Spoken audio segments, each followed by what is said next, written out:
Chapter 3। जबरन शादी का बंधन। नायरा को लगा था कि उसकी जिंदगी बुरे सपने जैसी हो गई है, लेकिन वह नहीं जानती थी कि यह बस एक शुरुआत थी।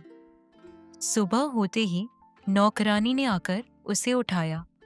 फिर वो उसके पास आकर बोली, प्रणाम, मालिक ने आपको नीचे बुलाया है। उसकी बात सुनकर नायरा के मन में शंकाएं उठने लगी, लेकिन वो जानती थी कि उसके पास कोई विकल्प नहीं था। जैसे ही वह नीचे आई, उसे एक अजीब नजारा देखने को मिला। हॉल में बीचों बीच एक पंडित बैठा था।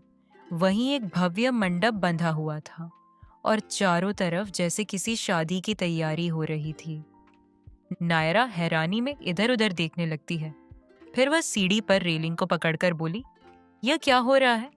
कहते हुए नायरा की आवाज और हाथ दोनों कांप रहे थे। ना जाने क्यों उसे एक अनजान सा डर महसूस हो रहा था। वहीं अभिराज सोफे पर बैठा था और नायरा की हालत के मजे लेते हुए मंद मंद मुस्कुरा रहा था। तभी सिगार के धुएं के पीछे से उसने एक ठंडी मुस्कान फेंकी और बोला, अच्छा हुआ तुम आ गई। देखो यहाँ, हमारी शादी की तैयारी हो रही है जान। नायरा यह सुनकर अवाक थी। फिर उसने उसी आवाज में कहा, क्या? ये ये नहीं हो सकता। कहने के बाद नायरा ने पीछे हटने की कोशिश की, लेकिन तब तक उसके दोनों ओर 2 गार्ड्स खड़े हो गए थे। मुझे आपसे शादी नहीं करनी, नायरा चिल्लाते हुए गुस्से में बोली। तभी उसकी बात सुनकर अभिराज बेतकल्लुफ होकर अपनी जगह से उठा और धीरे धीरे उसके पास आया। अभिराज शैतानी मुस्कुराहट के साथ बोला, मुझे याद नहीं कि हमने तुमसे पूछने की जरूरत समझी थी, तो तुम ये फैसला कैसे कर सकती हो? हम तुमसे पूछ नहीं रहे, बल्कि तुम्हें बता रहे हैं कि तुम्हें हमसे शादी करनी है। इस पर नायरा की आंखों में नमी आ गई थी, पर उसने अपनी आंखों की नमी छुपाते हुए दृढ़ आवाज में कहा, आप ऐसा नहीं कर सकते। मैं आपसे शादी करने को मजबूर नहीं हूं। अभिराज उसकी बात सुनकर मुस्कुराते हुए बोला, तुम्हें अभी तक समझ नहीं आया? अभिराज सिंह सब कुछ कर सकता है, और ये मत भूलो कि तुम मजबूर हो, क्योंकि तुम्हारे पिता ने तुम्हें हमें बेचा है और अब तुम हमारी चीज हो। इसलिए जैसा हम कहेंगे वैसा तुम्हें करना होगा। उसकी आवाज धीमी लेकिन धमकी भरी थी। अब तक नायरा की आंखों में गुस्से और बेबसी का तूफान आ गया था। तभी वो उसी गुस्से से कहती है, हाँ, मैं आपकी खरीदी हुई चीज हूं, लेकिन मैं आपकी गुलाम नहीं हूं।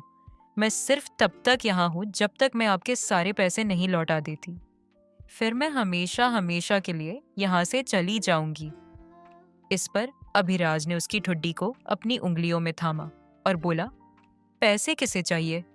हमें तो तुम चाहिए हो गुलाम, नहीं मेरी पत्नी के रूप में। जान याद रखना, अब तुम हमारी पत्नी बनने जा रही हो, और पत्नी का मतलब समझती हो ना? फिर वह 2 पल रुका और आगे बोला, जान, तुमने आज जाने की बात कह दी सो कह दी, पर अगर अगली बात यहाँ से जाने की बात सोची भी तो हम क्या कर डालेंगे, इसका तुम अंदाजा भी नहीं लगा सकती। नायरा के शरीर में झुरझुरी दौड़ गई, उसकी बातों से ज्यादा उसके करीब आने से। उसे अब समझ नहीं आ रहा था कि अगर उसने ये शादी कर भी ली तो यह राब्ता विवाह का होगा या कैद का। कुछ देर बाद शादी की रस्में शुरू होने लगी। नायरा की आंखें रो रो कर सूख चुकी थीं। उसने लाख मिन्नतें की, रोई, गिड़गिड़ाई, लेकिन मानो अभिराज पर कोई असर ही नहीं हुआ था। मुझे मत बांधो इस बंधन में प्लीज मिस्टर सिंह, नायरा ने सुबकते हुए अभिराज से आखिरी दरखास्त की थी। दुल्हन को तैयार करो। अभिराज ने सब कुछ इग्नोर करके मानो कुछ सुना ही नहीं था।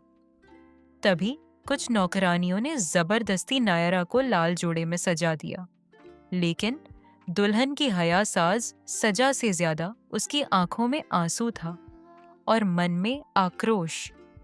वहीं जब नायरा मंडप में आई तो अभिराज पहले से ही वहां बैठा था। उसकी आंखों में कोई पछतावा नहीं था, बस एक कठोर फैसला जिसका शायद उसे पछतावा भी नहीं था। कुछ ही देर में मंत्र शुरू हुए। नायरा के हाथों में मेरहदी और चूड़ियां थीं, लेकिन उसके दिल में एक तूफान था।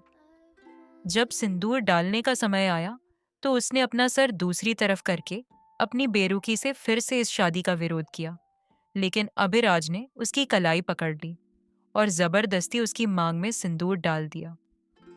अब तुम मिसेस सिंह हो, अभिराज ने उसके कान में फुसफुसाया, जिससे नायरा की मुट्ठी गुस्से में कस गई।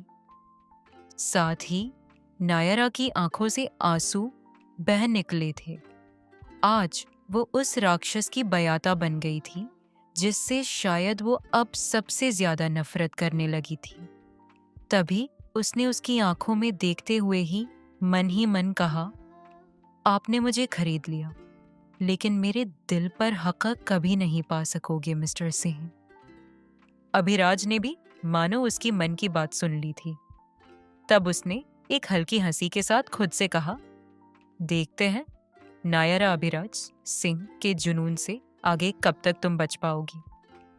कुछ समय बाद अभिराज का रूम, रात के अंधेरे में नायरा एक दुल्हन के लिबास में बिस्तर पर बैठी थी।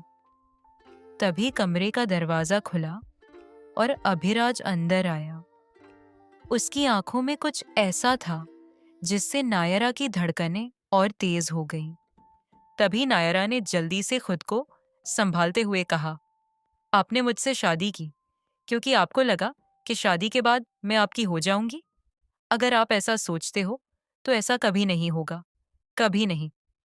उसकी बात सुनकर अभिराज ने हल्की मुस्कान के साथ उसके करीब आते हुए कहा, हमारी जान, हमारी रानी साहिबा, तुम अब सच में हमारी ही हो, हक से भी और हद से भी।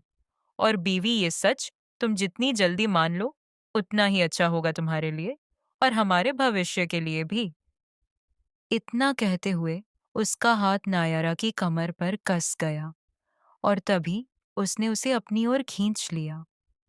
नायरा उसकी इस हरकत पर चिहुक गई। तभी वो कसमसाते हुए बोली, छोड़ो मुझे, ये क्या बेहूदगी है। कहकर नायरा ने खुद को छुड़ाने की कोशिश की, लेकिन अभिराज की पकड़ बेहद मजबूत थी। बेहूदगी? अरे जान, तुम पत्नी हो हमारी। अब तुम्हारे और हमारे बीच कोई दीवार नहीं है। अब हमारा ऐसा करना भला बेहूदगी कैसे हुआ? हम तो तुम्हें अपने एहसास से रूबरू कर रहे हैं। वह फुसफुसाया और एक टीजिंग स्माइल नायरा को देकर उसके करीब बढ़ने लगा। वह उसके इतना करीब आ चुका था कि उसकी सांसें नायरा के चेहरे पर महसूस हो रही थीं। नायरा की धड़कनें अब बुलेट ट्रेन से भी ज्यादा फास्ट हो गई थीं और वह एक टक अभिराज की आंखों में देखने लगी। तभी नायरा ने उसकी आंखों में देखते हुए ही कहा, क्या आपको सच में लगता है कि आप मुझे अपने जाल में फंसा सकते हो? अभिराज ने एक हल्की हंसी के साथ कहा, ये तो वक्त ही बताएगा कि कौन किसके जाल में फंसता है बीवी। क्या होगा अभिराज के इस जुनून का अंजाम? क्या नायरा इस जबरदस्ती के बंधन को अपना पाएगी? जानिए आगे की कहानी में।